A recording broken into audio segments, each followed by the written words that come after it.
Hello dear student, AR tutorial হোমে তোমাদের সকলকে স্বাগত।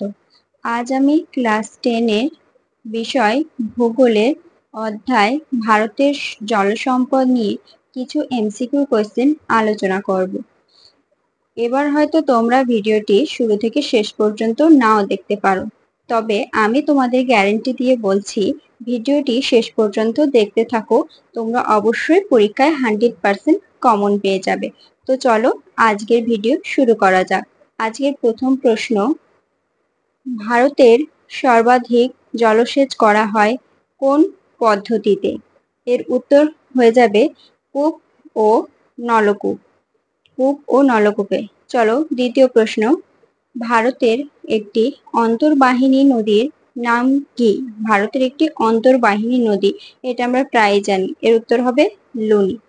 চলো তৃতীয় প্রশ্ন, বিস্তৃত প্লাবন সমভূমি কোথায় দেখা যায়? বিস্তৃত প্লাবন সমভূমি, এর উত্তর হবে গঙ্গায়। চলো 4 নম্বর প্রশ্ন, হীরাকুদ নদী পরিকল্পনা কোন নদীর উপর অবস্থিত? এর উত্তর হবে মহানদী, মহানদীর উপর। চলো পরের প্রশ্ন দেখা যাক। 5 নম্বর প্রশ্ন, শিব সমুদ্রম জলপ্রপাতটি কোন নদীতে অবস্থিত? শিব সমুদ্রম জলপ্রপাত, এর উত্তর হয়ে যাবে কাবেরী নদীতে। কাবেরী নদীতে শিব সমুদ্র জলপ্রপাত রয়েছে।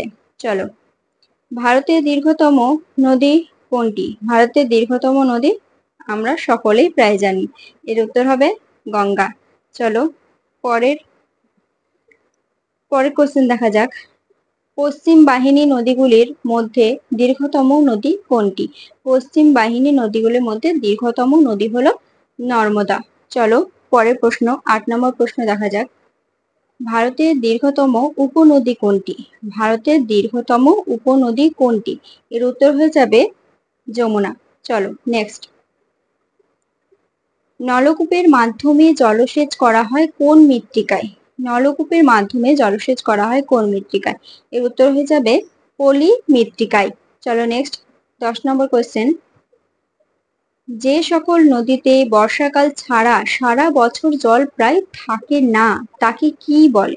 মানে প্রায় সারা বছর প্রায় জল থাকে না, শুধু বর্ষাকাল ছাড়া, তাকে বলা হয় অনিত্যবহ নদী।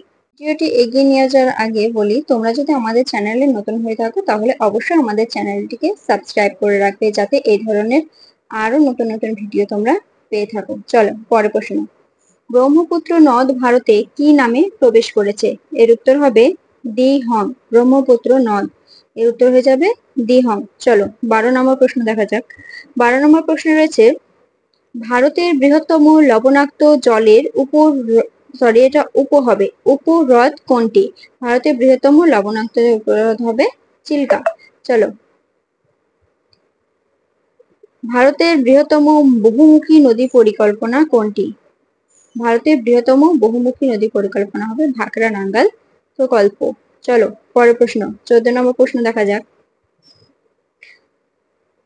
ভারতের সর্বপ্রথম কার্যকরী নদী পরিকল্পনা কোনটি? ভারতের সর্বপ্রথম কার্যকরী নদী পরিকল্পনা হবে, এটির উত্তর হয়ে যাবে দামোদর পরিকল্পনা। চলো পরের প্রশ্ন, 15 নম্বর প্রশ্ন, খাল দ্বারা জলসেচে প্রথম রাজ্য কোনটি? খাল দ্বারা জলসেচে প্রথম রাজ্য হলো উত্তরপ্রদেশ।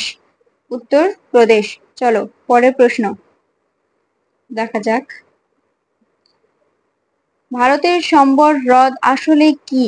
ভারতের সম্বর হ্রদ আসলে কি? এর উত্তর হয়ে যাবে প্লায়া হ্রদ। চলো নেক্সট,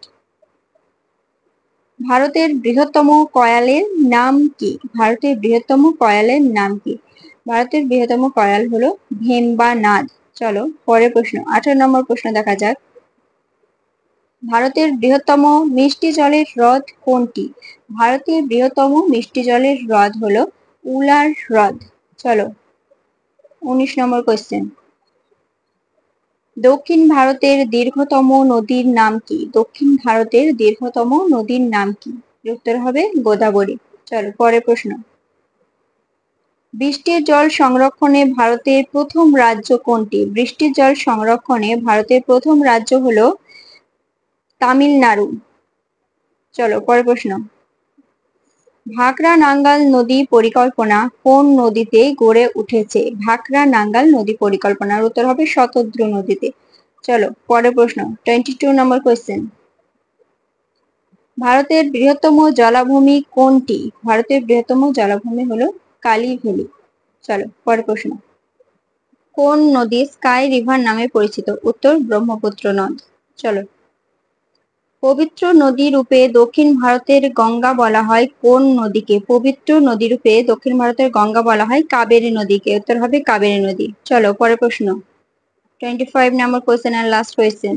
নর্মদা নদীতে সৃষ্ট উল্লেখযোগ্য জলপ্রপাতটির নাম কি? নর্মদা নদী জলপ্রপাত হবে ধোঁয়াধর জলপ্রপাত, ধোঁয়াধর।